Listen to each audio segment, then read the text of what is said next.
One अधिकार पत्र के नाम पर मध्य प्रदेश के जंगलों में बढ़ते अतिक्रमण पर पूर्व सीसीएफ आजाद सिंह डबास ने सख्त ऐतराज जताया है।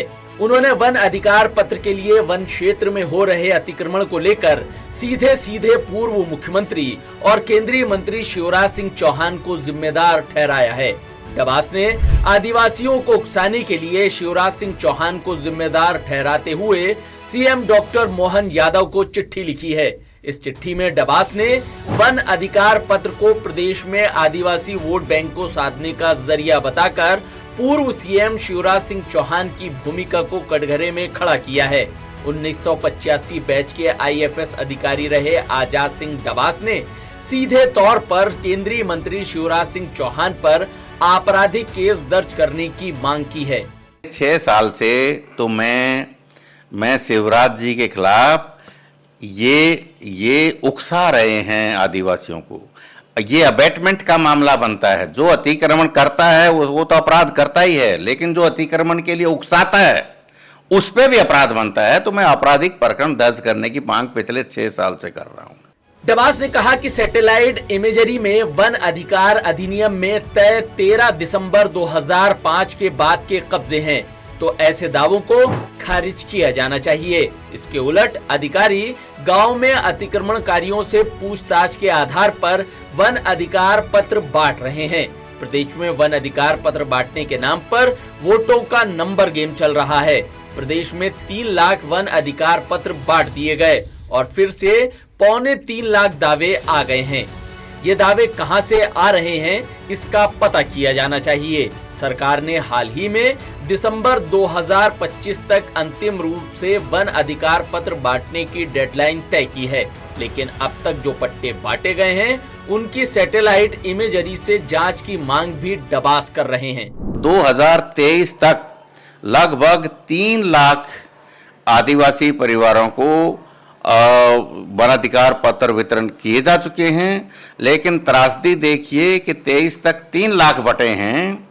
नई सरकार अभी 1.5 साल से आई है, फिर से 1,86,000 दावे आ गए हैं और 87,000 के आसपास दावे जो है वो पिछले जो कट ऑफ आया था उसके बाद के लंबित हैं। तो लगभग 2.25 लाख दावे फिर से सामने हैं। 3 लाख लोगों को दिया जा चुका है, 2.25 लाख 2 साल के अंदर फिर आ गए। कहां से आ रहे हैं ये?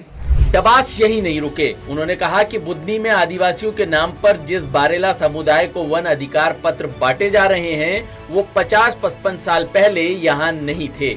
उन्हें काम के लिए खरगोन बड़वानी से यहाँ पर लाया गया था।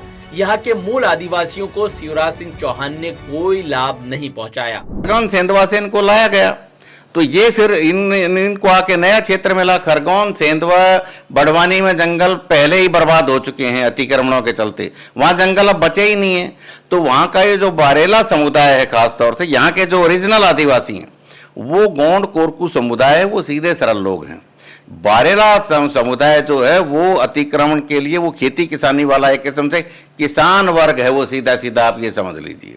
तो उनको तो किसानी से मतलब है, तो उनको उत्थान, उनका विकास ना करते हुए जंगल में इस तरह का अतिक्रमण का बढ़ावा दिया जा रहा है, लगातार दिया जा रहा है। शिवराज सिंह चौहान को निशाने पर लेते हुए डबास ने ये आरोप भी लगाया कि 16 साल तक रातापानी को टाइगर रिजर्व बनने से शिवराज सिंह चौहान ने ही रोका था।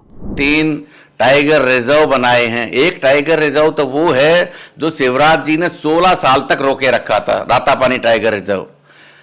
वर्तमान सीएम साहब की मैं इस मामले में तारीफ करना चाहूंगा कि इन्होंने आते ही उसको टाइगर रिजर्व नोटिफाई करा दिया और बना दिया। इधर शिवपुरी में माधव नेशनल पार्क में भी इस तरह का काम हुआ। आप दमोह में वहाँ एक नौरादेई में जो है वहाँ टाइगर रिजर्व बन गया है।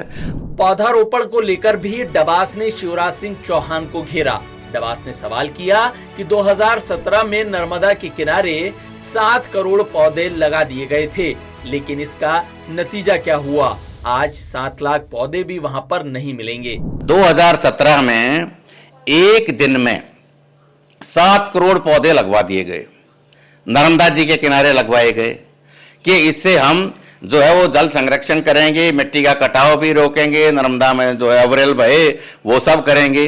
क्या हुआ, आज 7 लाख पौधे भी नहीं मिलेंगे, आप जांच करवा लीजिए। कई बार इसकी जांच की बात हुई, नहीं होने दी। डबास ने प्रस्तावित खिवनी अभ्यारण्य की सीमा में अतिक्रमणकारी बारेला आदिवासियों को हटाने की कार्रवाई को नियमानुसार बताया। उन्होंने कहा कि कलेक्टर की निगरानी में पुलिस बल की मौजूदगी में ये एक्शन किया गया था, लेकिन इस मामले में बेवजह सीहोर डीएफओ का तबादला कर वन अधिकारियों पर ही एक्शन ले लिया गया। अभी डीएफओ सीहोर को कोई पूछे क्यों हटा दिया गया? डीएफओ सीहोर का खिवनी सेंचुरी से कोई लेने देना नहीं, लेकिन एक मैसेज देना है कि देखिए हम यूं 1 घंटे में डीएफओ का ट्रांसफर करा देंगे। ये देखने की भाई उसकी गलती है या नहीं है। और जहां पट्टे का वितरण हुआ है जिस खिवनी सेंचुरी में, वो वहां वही बारेला आदिवासी हैं। वन विभाग को लेकर भी डबास ने सरकारी अफसरों के रवैये पर सवाल उठाए। अफसरों पर क्या कहना है डबास का, वो भी सुनिए। हमारे अधिकारी इतने कमजोर हो गए हैं, जो हमारे हेड ऑफ द डिपार्टमेंट हैं वो आवाज नहीं उठाते। जो ट्राइबल डिपार्टमेंट जो नोडल है इस अधिनियम के क्रियान्वयन के लिए, उनको कोई सरोकार नहीं, जंगलों से उनको कोई सरोकार नहीं। जंगल कल खत्म होते हो, आज खत्म हो जाएं, उनको कोई लेना देना नहीं है। डबास मध्य प्रदेश में उजड़ते जंगलों को लेकर चिंतित है। बार बार डबास यही बात दोहरा रहे हैं कि समय रहते अगर इस पर ध्यान नहीं दिया गया और जंगलों पर राजनीति ही होती रही तो आने वाले वक्त में इसका बड़ा खामियाजा सभी को भुगतना पड़ेगा। भोपाल से द सूत्र के लिए ब्यूरो चीफ संजय शर्मा की रिपोर्ट। लेटेस्ट, इन्वेस्टिगेटिव और इन डेप्थ खबरें देखने के लिए ज्वाइन कीजिए द सूत्र का व्हाट्सएप चैनल, सब्सक्राइब कीजिए यूट्यूब चैनल, लाइक कीजिए फेसबुक पेज और पढ़ते रहिए वेबसाइट www.daसूत्र.com।